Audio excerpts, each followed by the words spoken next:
Boa noite, irmãos. Que a graça e a paz do nosso Senhor e Salvador continue conosco. Irmãos, vamos abrir em Marcos 14. Hoje a gente termina o capítulo 14. A gente vai ler do versículo 53 ao 72. Um capítulo grande. E só para que a gente lembre,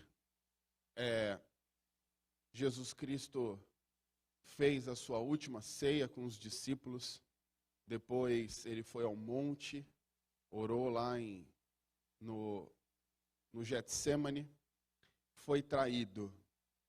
E essas coisas aqui acontecem depois de ser preso, depois de ser traído por um dos seus discípulos. E o texto diz o seguinte: E levaram Jesus ao sumo sacerdote.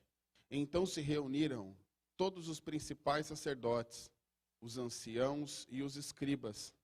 Pedro seguiu de longe até o interior do pátio do sumo sacerdote e estava sentado entre os servos, aquentando-se ao fogo.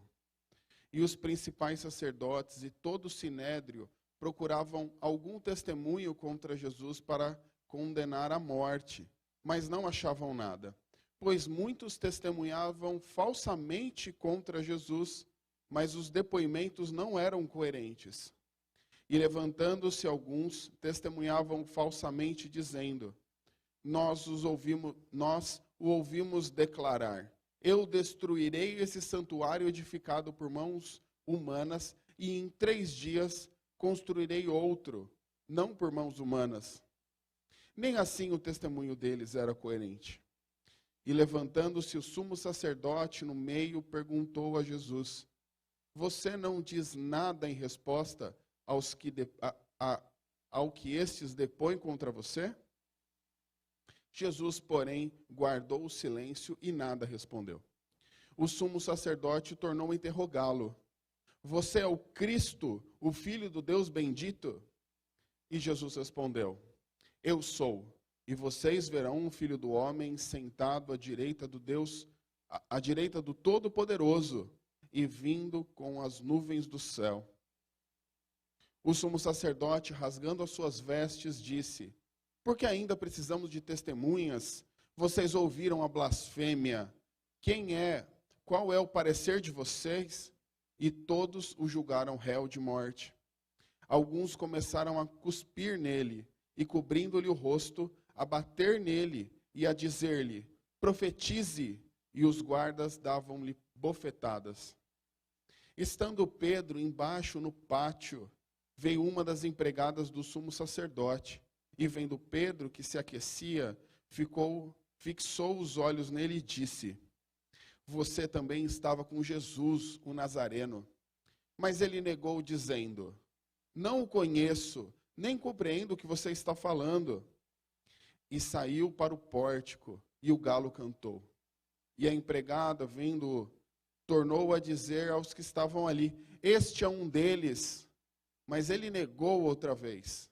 E pouco depois, os que estavam ali disseram outra vez a Pedro: Com certeza você é um deles, porque também é galileu. Ele, porém, começou a praguejar e jurar: Não conheço esse homem de que vocês estão falando. E no mesmo instante, o galo cantou pela segunda vez. Então Pedro se lembrou da palavra que Jesus tinha lhe dito: Antes que o galo cante 2 vezes, você me negará 3 vezes. E caindo em si, começou a chorar. Até aqui. Senhor, muito obrigado pela tua palavra. Eu peço que o Senhor fale conosco através dela. Em nome de Jesus. Amém. Irmãos, toda essa história aqui, ela passa em um lugar. Ela acontece na casa do sumo sacerdote. Na casa e no quintal ali do sumo sacerdote. Tudo isso acontece ali. Jesus é levado do Getsêmani para a casa do sumo sacerdote e Pedro o segue. Enquanto Jesus estava dentro da casa, dentro do lugar onde aquelas pessoas estavam reunidas, Pedro estava lá fora. E aqui nós vamos ver 3 formas de testemunho. 3 grupos testemunhando a respeito de Jesus. Vocês sabem o que da onde vem a palavra testemunho? Várias passagens da Bíblia têm essa palavra, no Novo Testamento, obviamente. E a palavra por trás de testemunho é mártir. É mártir. Quando está lá, serei minhas testemunhas, serei meus mártires. E essa palavra ela tem, no português, uma conotação bastante negativa, né? O que é um mártir? É alguém que morre por conta de uma ideia. A ideia de que é o testemunha, que o mártir se entregou, morreu por conta daquela mensagem. Nós somos chamados a dar testemunho. Nós somos chamados a ser mártires nesse mundo. E aqui a gente vai ver 3 formas de testemunhos. 3 grupos dando testemunho de Jesus. O primeiro é dos sacerdotes e do sinédrio. Jesus foi preso. Jesus está na casa ali do sumo sacerdote. Eles estão reunidos. E a condenação já estava declarada. Eles prenderam Jesus para matá-lo. Mas para matar Jesus, eles queriam que fosse um ato público. Eles não queriam matar Jesus numa emboscada, num assassinato enquanto ele estava andando de um lado para outro. Eles queriam fazer da morte de Jesus um espetáculo. E para que isso acontecesse, ele precisava ser condenado. Agora, temos um problema, né? Eles queriam condenar a Jesus. Mas a pergunta é, o que Jesus fez para ser condenado? O que ele fez durante o ministério? Ele pregou o texto do Antigo Testamento, ele ensinou. Muitos ali ouvindo, entendiam que Jesus ensinava de maneira diferente dos escribas.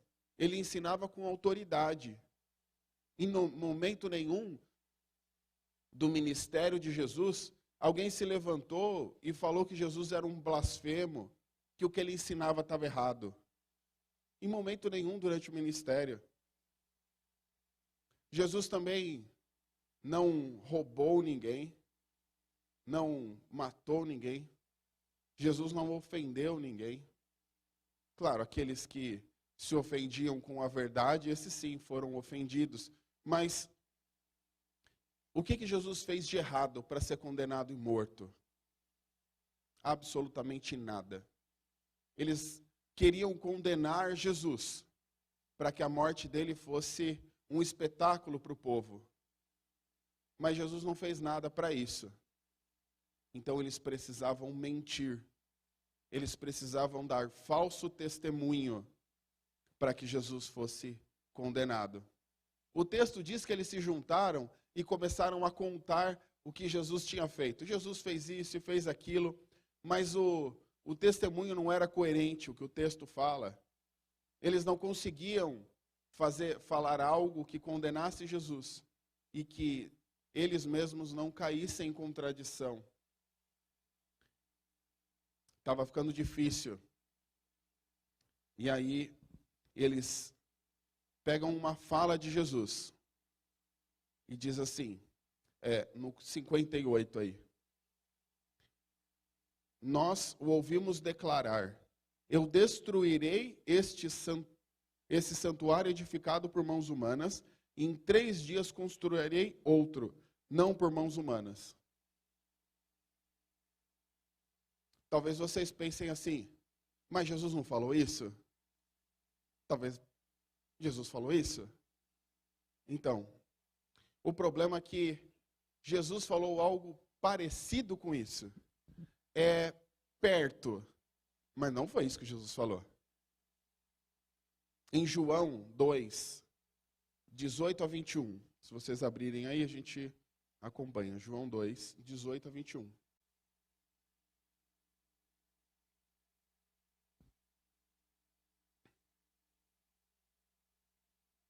texto diz assim: Então os judeus lhe perguntaram: Que sinal você nos mostra para fazer essas coisas? Jesus lhe respondeu: Destruam esse santuário e em 3 dias eu o levantarei. Os judeus responderam: Esse santuário foi edificado em 46 anos e você quer levantá-lo em 3 dias? Ele, porém, se referia ao santuário do seu corpo. Irmãos, eles disseram que Jesus disse que ele destruiria o santuário. Destruiria o santuário. Em João, o que diz é: destruam esse santuário. Ou na versão Ara, destruir. Destruir é um imperativo. Destruam também, obviamente, é um imperativo.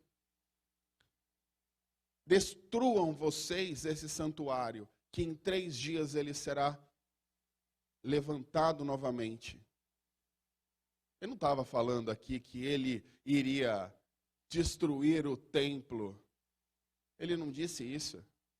Eles estavam pegando uma fala e distorcendo para que parecesse algo ruim. E esse tipo de mau testemunho tem acontecido até os dias de hoje. Isso aqui é povo de Deus. A gente está falando de gente do Sinédrio, gente importante, líderes religiosos, que se juntaram para condenar Jesus. A gente não está falando dos romanos, inimigos de Israel. Nós não estamos falando da Síria, da Babilônia, dos filisteus. Nós não estamos falando de nenhum povo inimigo de Deus. Nós estamos falando de religiosos, de líderes religiosos, que estão distorcendo o que Jesus falou para o seu próprio benefício. Isso parece algo que acontece nos dias de hoje, não parece? Nós temos visto por aí muitos desses falsos testemunhos. Esses homens aqui se juntaram para testemunhar falsamente contra Cristo. E a gente olha e fala assim: eles são pessoas más. Se a gente estivesse lá, a gente não ia aceitar esse tipo de coisa. Mas veja, é verdade, a gente mesmo não aceita, nós aqui. Mas existem muitos por aí que aceitam.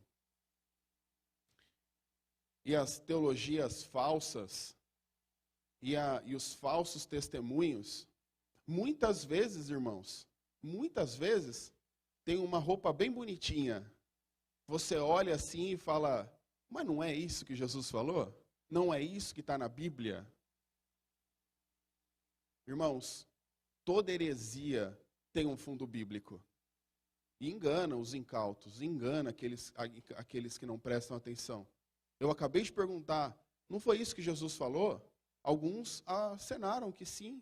Alguns abanaram a cabeça e falaram: não, Jesus falou isso. Não, Jesus falou outra coisa, que foi distorcido.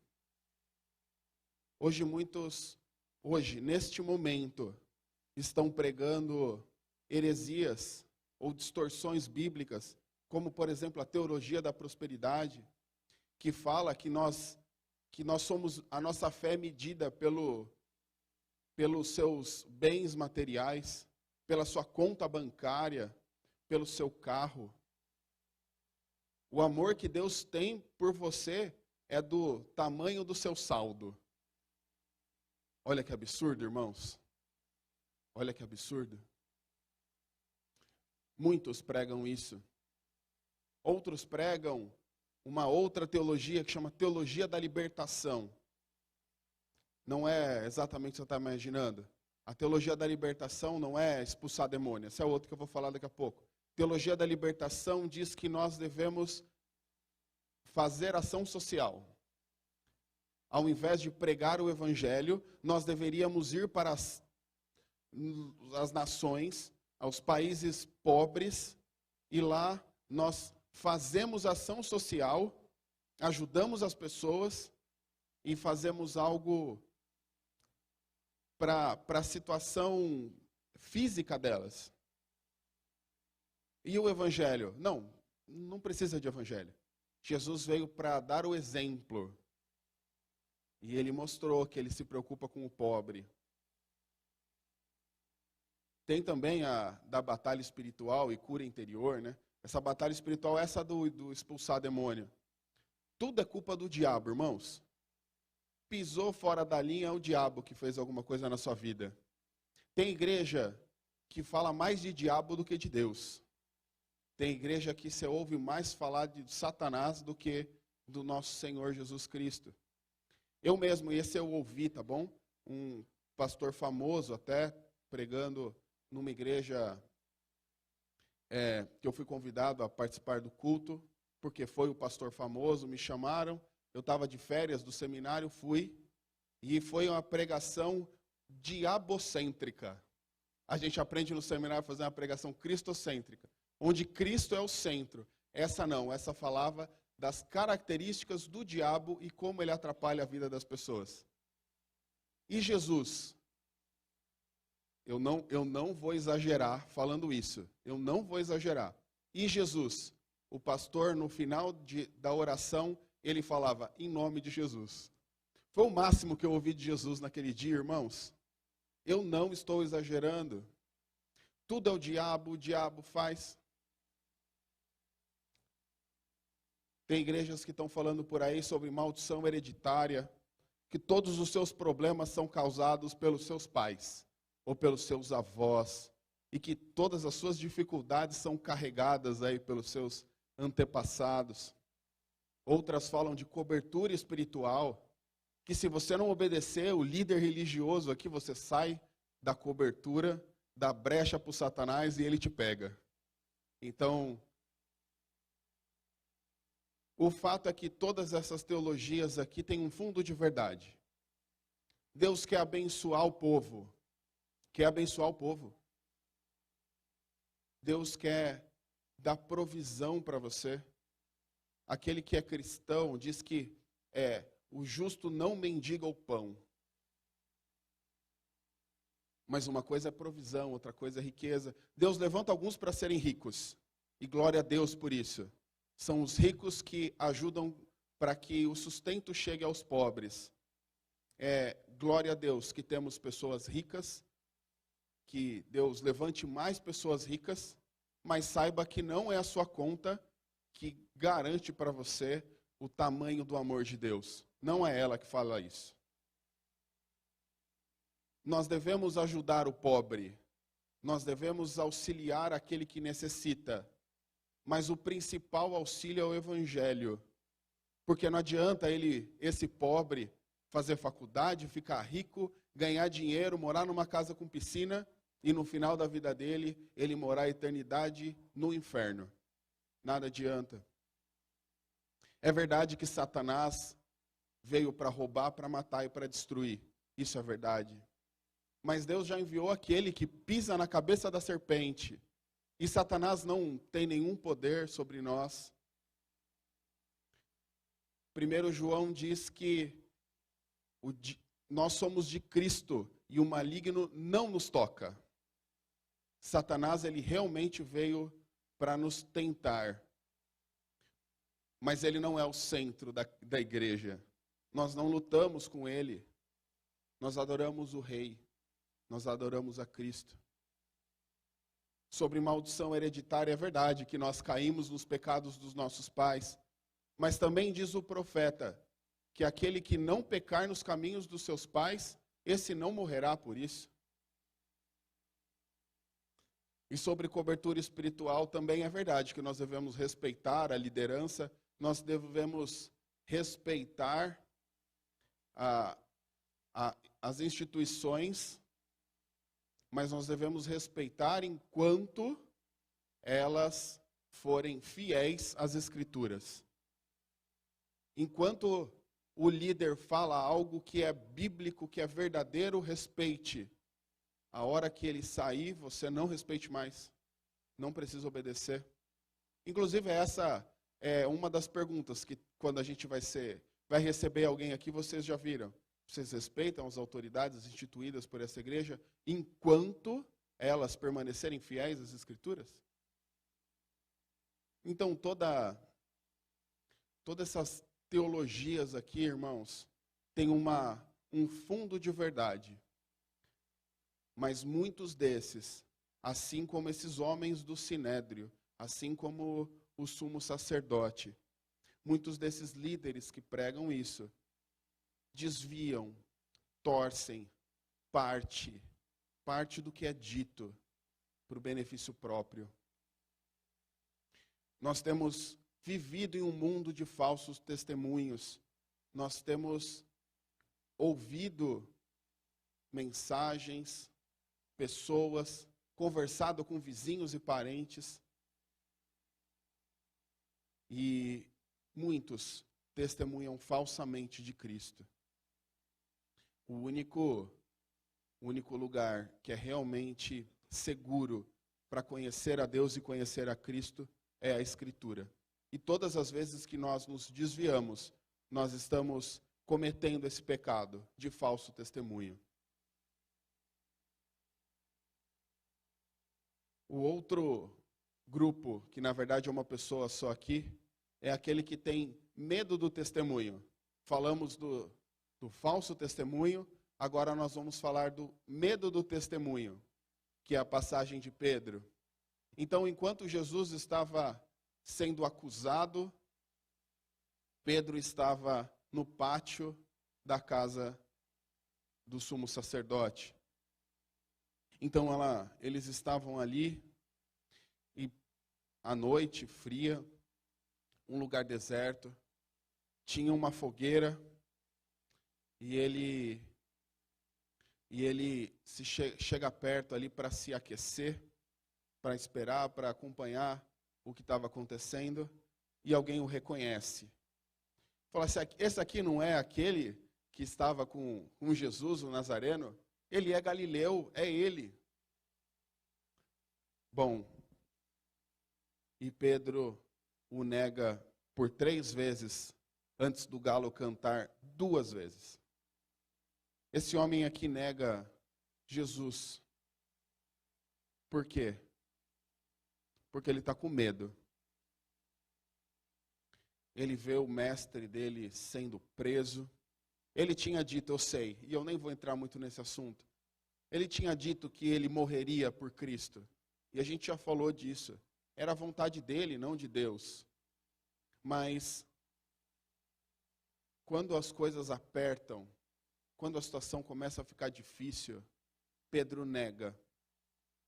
Se ele fala que é ele mesmo, o que aconteceria? Ele provavelmente seria preso. Ele seria perseguido. Se alguém falasse assim, esse estava com Jesus, e ele falasse, estava mesmo, provavelmente o tinham pego, levado preso também. Mas ele tem medo. Ele fica com medo de dizer que faz parte do grupo, que ele faz parte dos discípulos de Jesus. E ele nega. E eu acho que esse também é um dos pontos complexos na nossa vida.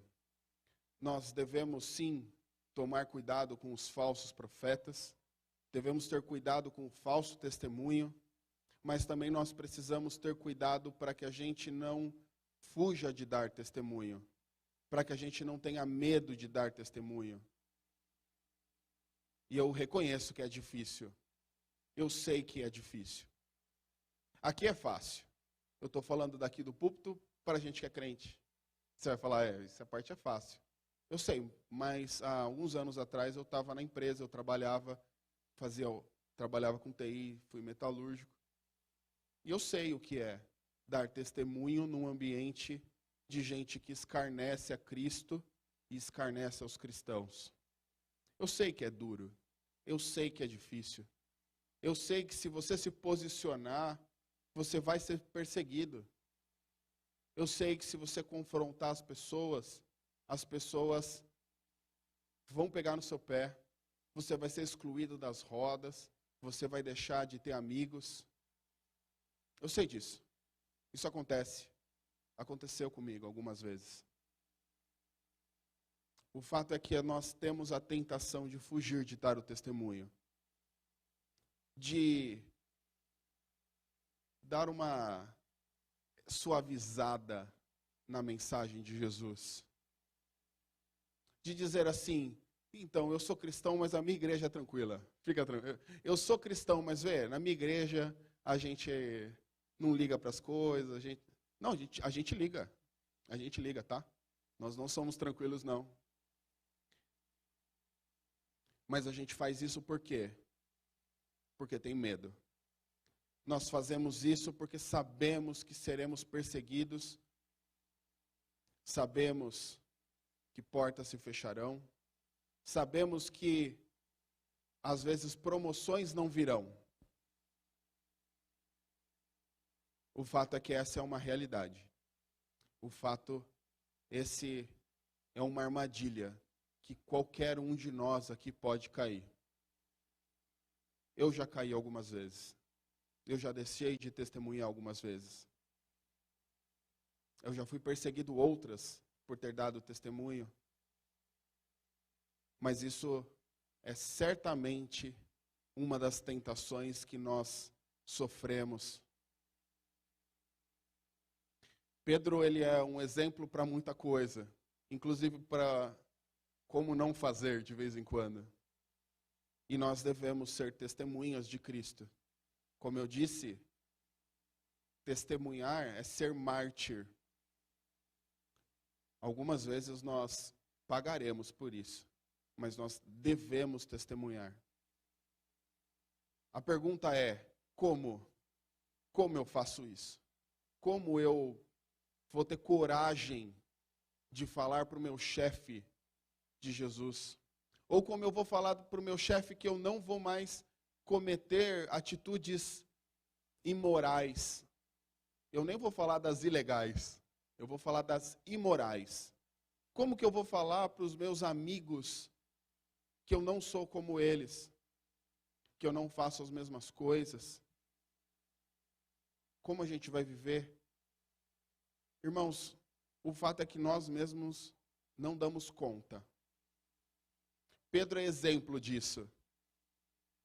Quando ele fala que morreria por Cristo, ele não está falando de maneira hipócrita. O coração dele realmente gostaria de ir até o final com aquela mensagem, mas a gente não dá conta. Nós não conseguimos. Quando Pedro tem uma mudança de vida em Atos, depois da descida do Espírito, esse homem que negou Jesus prega e é confrontado, apanha, é espancado e é preso. E quando ele sai da cadeia e os líderes falam para ele assim, ó, a gente vai te soltar, mas vocês não preguem mais o evangelho, ele diz assim, eu vou pregar, porque importa fazer a vontade de Deus e não as dos homens. E esse homem é morto pela pregação do evangelho. A gente não tem relato bíblico disso, tá bom, irmãos? A gente não sabe como ele foi morto, mas a história da igreja diz que ele foi também crucificado. Mas para que ele não fosse crucificado como Cristo, que ele se achava indigno de ter a mesma morte que Cristo, ele foi crucificado de ponta cabeça. A gente não sabe, isso não importa exatamente. O que a gente sabe é que ele foi martirizado, que ele morreu de fato pela mensagem. Mas ele só ganhou força, ele só conseguiu pregar a mensagem através do Espírito Santo. Depois da descida do Espírito Santo, esse homem então cheio de Deus, sai falando o que vive. Nós não damos conta por nós mesmos. Até quando a gente prega o Evangelho, a mensagem não é nossa, a coragem não é nossa, e a ação do Evangelho no coração da outra pessoa também não é nossa. Mas nós devemos pedir a Deus para que Ele nos capacite a pregar a ter coragem, a não nos preocupar com as ofensas e com as perseguições quando elas vierem. Nós devemos se preparar, nós devemos nos preparar, nós devemos nos dedicar a pregar o Evangelho. Mas saibam, irmãos, é uma ação de Deus e não é fácil.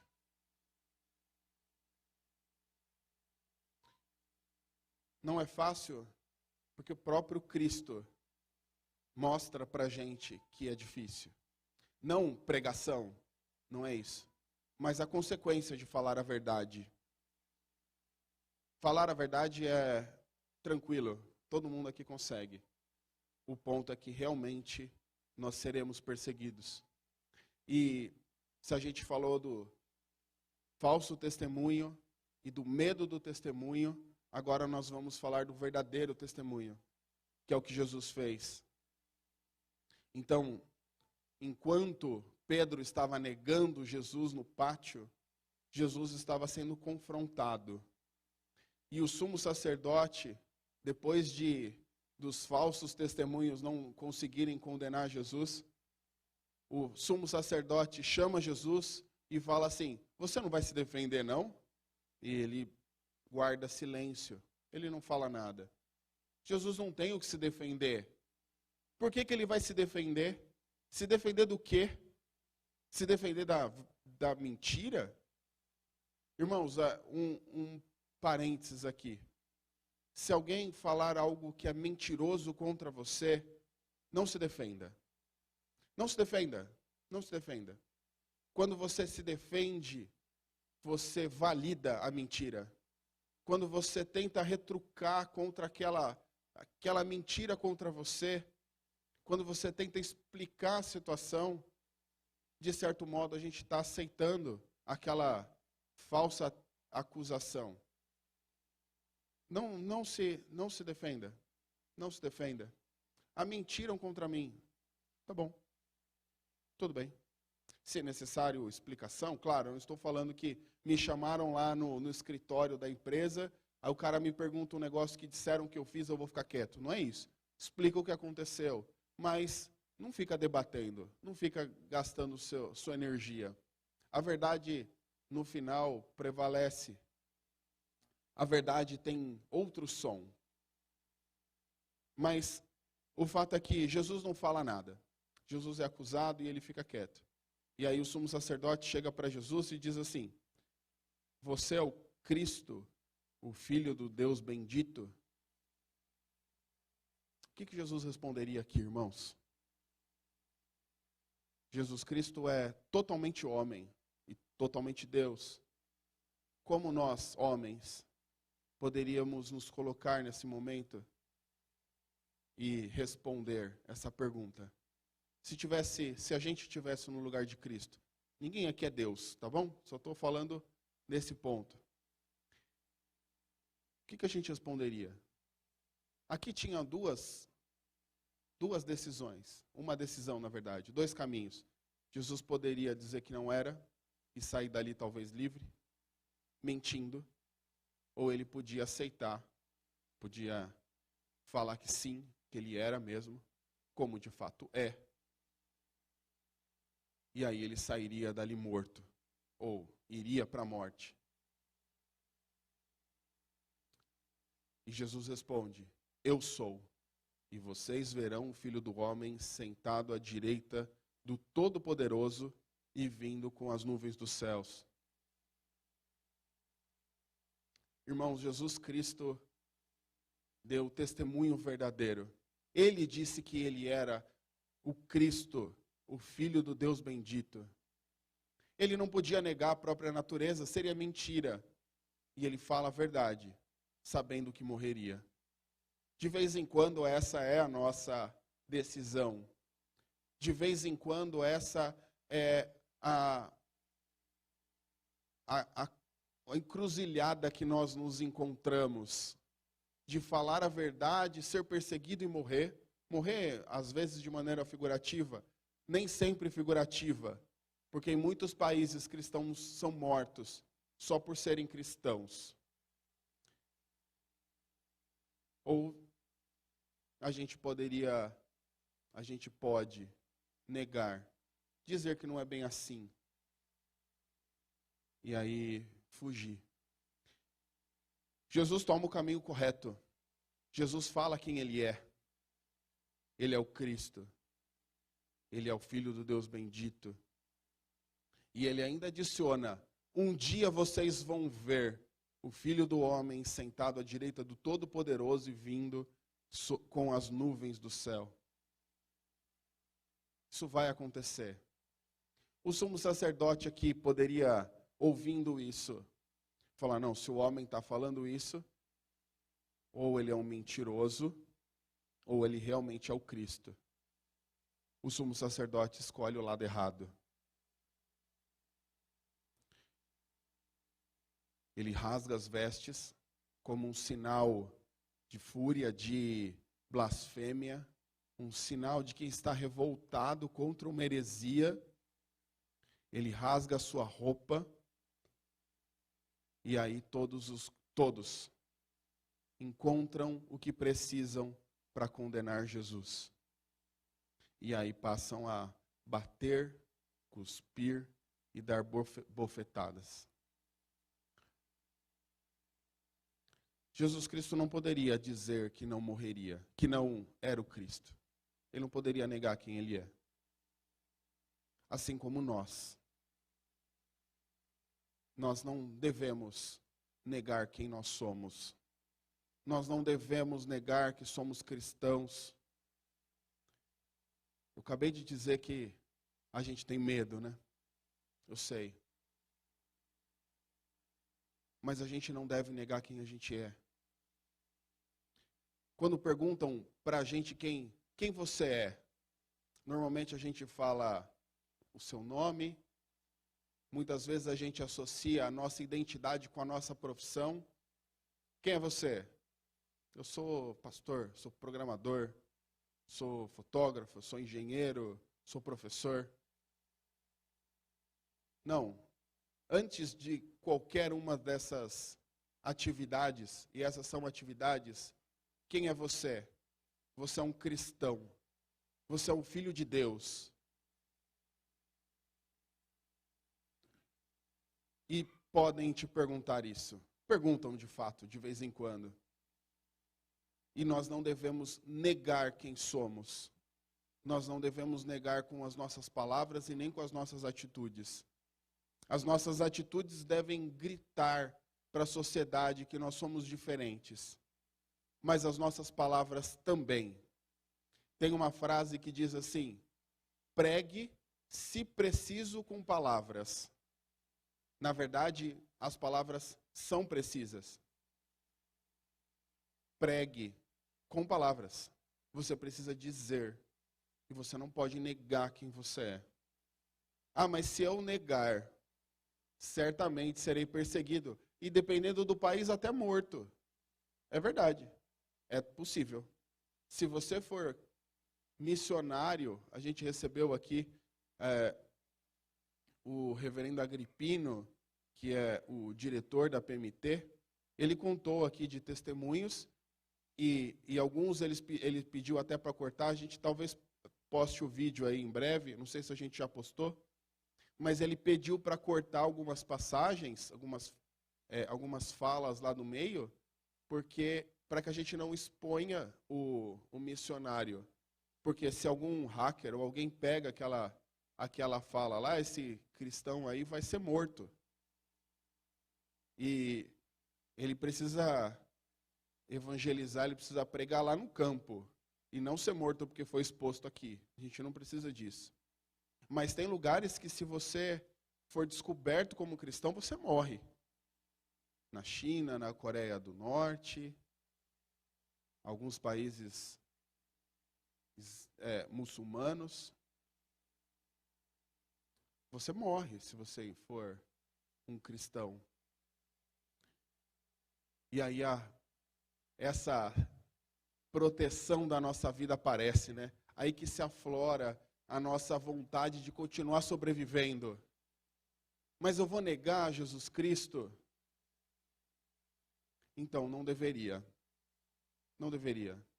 Muitos cristãos no primeiro século morreram martirizados. Muitos. Muitos foram jogados para os leões, outros foram mortos à espada, outros crucificados. Teve um tempo que não tinha mais cruz, não tinha mais madeira para crucificar cristão. E um momento onde Nero põe fogo em Roma, Nero, ele era o imperador de Roma e ele achava a cidade muito feia. E aí ele queria fazer uma reformulação na cidade, ele queria dar uma melhorada na arquitetura da cidade. Só que você não consegue simplesmente pedir para as pessoas mudarem, né? Você fala assim, ó, você poderia mudar e morar em outro lugar para a gente dar uma reformada na cidade? Isso funciona? Não funciona. Então Nero resolveu esse assunto. Bom, preciso fazer as pessoas mudarem. O que eu vou fazer? Pôs fogo na cidade. Pôs fogo na cidade e morreu um monte de gente. 1/3 da cidade, ou 2/3 da cidade, não lembro, pegou fogo, porque ele queria reconstruir de uma maneira mais bonita. E aí, depois que pegou fogo, conseguiram resolver o assunto. A cidade que sobrou foi lá, se rebelou, e ele falou assim, não, mas isso aqui é culpa dos cristãos, porque os cristãos vêm para cá e não adoram os nossos deuses. Os nossos deuses mandaram esse castigo aqui para a gente por conta dos cristãos. E aí mataram o cristão aí de todo jeito. Muitos desses não negaram a fé. Foram mortos. Outros foram mortos em um processo bastante doloroso, eu acho que deve ser doloroso pelo menos, né? Um cidadão de Roma também. Roma não tinha muito para fazer, e aí eles criavam coisas dessas, assim. Era um povo ruim mesmo. Eles faziam festas e não tinha muita coisa para fazer. Então, um cara pensou no seguinte, e se eu fizer um touro de metal que faz o mugido de fato, assim, de verdade? E aí ele fez. E como que era o processo? Eles pegavam o touro, colocavam uma pessoa dentro, botavam fogo embaixo, enquanto a pessoa gritava, sendo queimada, aquele grito passava por um sistema de tubulação, onde o som parecia de um boi, de um touro mugindo. Muitos cristãos foram mortos desse jeito, sem negar a Cristo.